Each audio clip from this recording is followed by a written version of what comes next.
Hey friends, I hope the morning's treating you well. Hope you got your coffee if you drink coffee. I left my coffee downstairs. It's really, really hot, and I had this bright idea that I'd come up here and do this in this room right here. And then now that I'm sitting here, I realize this is the hottest room in the house, and it's a bit like a sauna. It might even be cooler outside, but what the hell? You guys recognize this room? Some of the very early videos I did in this little bitty tiny room, just because it's where I could. It was a while ago. Some of you guys might remember them. But I was going to talk about guitars a little bit today. I have this parlor guitar. It's over 100 years old. I played it in video. So I just had out for Ray's. Amy played it in a video, maybe 2 videos. Recently, lots of comments about the guitar. It really is a beautiful guitar. It's got oak, like old growth oak on the backs and sides, and just a really beautiful guitar. A lot of people asked me what it was, and it got me thinking, and I paid $300 for it. It's a very imperfect instrument, but it's a beautiful one. It really is a nice one to sit around the house and all that. But anyway, that got me thinking about some of you always hear these stories about people getting a guitar for nothing, where they really got just a great, great deal. And I was thinking, what are the great deals I've got? Because most of the guitars that I got, if I say how much I paid for them, people are like, oh my gosh, like I've 172 Les Pauls, like for $275. That I made a video about a few years ago somewhere on this channel, and but it was set like 1989, so they didn't cost that much back then. And I have another one. It's a 72 Gold Top Deluxe that I got for $500 from my old roommate, and it's a beautiful guitar and all that, but it's a long time ago. That was probably mid-90s, something in there. And everything just kind of went through the roof since it's most of the stuff that I got at low prices. It wasn't that cheap back then, but there was one guitar that I got. I used to have this job delivering pizzas. I know that's a shock, a musician delivered pizzas, but you got to pay the bills any way you can. This is a long, long time ago. This might have been 1986 or 7 or something like that. And this is a good place for the jokes. What's the difference between a folk singer and a large pizza? A large pizza can feed a family of 4. Yeah, and how do you know when the folk singer's at the door? When he's knocking, it speeds up and slows down. He never really knows when to come in. Something like that. What do you do when the folk singer's on the doorstep? You pay him for the pizza.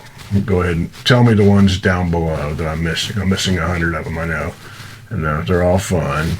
And when the joke's on me, it's fun. But at least I think so. So I delivered a pizza to this apartment complex, so I went up and knocked on the door. The guy paid me for the pizza, and he's like, hey man, you play guitar? And I'm like, yeah. And he's like, wait a second. And then he brought out this Alvarez acoustic guitar, and he's like, what do you think of this? And I kind of like, okay. So I took it, strummed a little bit. I'm like, yeah man, it's cool. And he's like, you want to buy it? And I'm like, I don't know man, I don't have the money for and he said something about he said $35, it's yours. And I was kind of like, it's pretty cheap, but I didn't exactly have a lot of extra money right then. I am delivering pizzas, and I was like, nah man, it's a little too much, and I don't think I want to buy another guitar. And he said $25. And I'm like, really? He's like, yeah, $25, it's yours. And I'm like, all right. So I bought it. And I'll be honest with you, I was very, very young. And at that time, I was just like, what the hell, man? This guy, needed money or something. Years later, I look back and like, man, he probably stole that.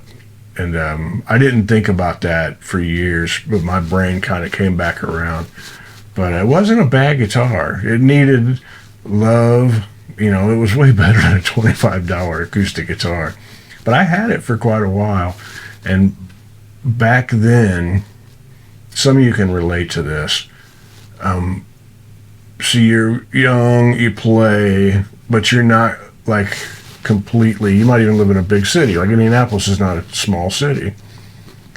But you don't know everybody in that guitar world, in that scene. You're going to slowly meet people as you walk into guitar stores and make friends and stuff like that. And so you don't know, at least I didn't know, that I could pay somebody however much money and probably make this thing play way better. Although to get a neck reset might have cost me $100 back then, and it would have made a unbelievable difference and have somebody dress the frets and all of that. But I paid $25 for it, so $100 might have sounded like a lot of money.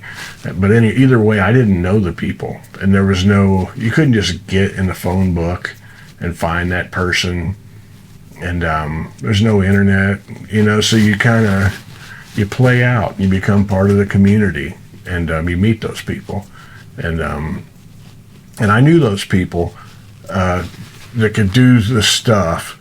And then later you realize when you move to Nashville, you're like, oh my God, this is a whole other world. There are people that can do a good job, in cities across the nation and maybe across most of the world. There are people that can do a pretty good job. But when you get to places like Nashville and LA and New York, probably London and who knows where else, the people that are really good at it are unbelievably good at it. They really, so that kind of changed the way my mind thought a little bit. That doesn't mean that there aren't people who are really, really good in some of those other cities, but there might not be in every city, and there might only be one, and they set their price or whatever. So little things like that, but a story. You always hear about the person who got the great, old classic guitar for nothing. I only know of one that I can think of off the top of my head. This is the one that I always think about. This is my buddy Aaron, and if you're out there, Aaron, we ought to tell this story on the channel sometime. It'd probably be a pretty good little video to make. If I remember it right, there was a pawn shop on the north side of Indianapolis, maybe on Keystone. I don't know. I went into a pawn shop, my buddy Aaron did, and he's looking at stuff, and I seem to remember he was looking back through a door or something, and there was an acoustic guitar, like leaning up back in there or something, and he asked about it, and I'll tell you what, I'm losing all confidence of telling the story in case Aaron's listening to this, and I'm completely butchering it, but I'm just going to roll with it. So I seem to remember he looked back through there and sees an acoustic guitar, sitting there. He's like, that looks like a Martin. What is that? And he asked somebody if he can see it. And the person comes back and shows it to him. It's really, really beat up. Like really beat up. Might not even play well. I can't remember. And he's like, wow, how much you want for this? And the guy says something about, that thing has been sitting around here for years. Will you give me $1 for it? And yeah, gives him $1. He takes it to a friend, maybe Scott Ballantyne. I don't know who knows his crap about this. And it's like, what is it? And it was a 1968, 69 Martin. Man, I don't remember. Martin something or other. I can't remember if it was a D18 or and he got it for $1. It was like an actual cool guitar. That's the only one. Tell me, Aaron, in the comments if I blew that or not. But and we definitely ought to tell that story in a better way. That's the only story, and that's probably 20 years ago when I heard that, maybe 25 years ago when I heard that story. That's the only one I know of somebody who got a deal like that. There's got to be others.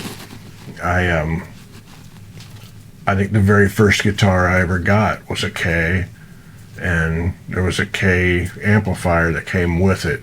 I got the guitar and the amplifier for $25 off a buddy of mine in school. Kevin, if you're out there, hey man. And played like crap. Would not tune, and the amp was, but I look for it every now and then. I get on Reverb and I'll look for those guitars and be like, I'd like to buy one just like that, and make it playable and get it nice. It'd be neat to have one like it. The bad part is, with all of these guitars, like that K, my very first guitar, I have no idea what happened to it. I mean, I have no idea, and which is really weird. I got one terrible guitar after another that wouldn't tune, terrible intonation, just like terrible, for a long time, and that's what I learned on until I finally got something that was decent. And let's see, I also, that Alvarez, I have no idea what happened to it. No idea. And which is, I think I gave it to a friend.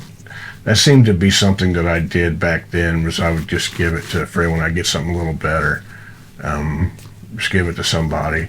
But yeah, I don't remember. But I'm curious, what are your stories like that? And the reason I bring this up is I had to, like I said, I had that parlor guitar that I was, holding in the video or whatever.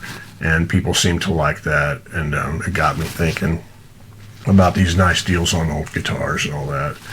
And having said all of that, I want to let you guys know that video for a raise, I'm going to put it at the end of this video. I'll probably put it in the comments. I'll put a link to where you can listen to that song streaming. It went live yesterday, and we're kind of leading up to an album that will come out in September. And the first one, East Side, did really well. It really did well, and I was very happy with that. We're just trying to build on that with the streaming stuff. And Outlaw Country on Sirius XM has been playing East Side a lot over like the last 10 days, and we haven't even sent anything to radio yet, so that's really nice. And I'm going next weekend to Charleston, West Virginia to do a taping of Mountain Stage. It's a theater there. Somewhere down here be the info. Come on out for the taping and say hey to me if you see me there. I don't make it to West Virginia very often, so that'll be a good one. I'm going to go say hi to Mothman. I'll put Mothman on the guest list, and Grandma Gatewood on the guest list, and who else? We'll think of some other people to put on the guest list there for West Virginia.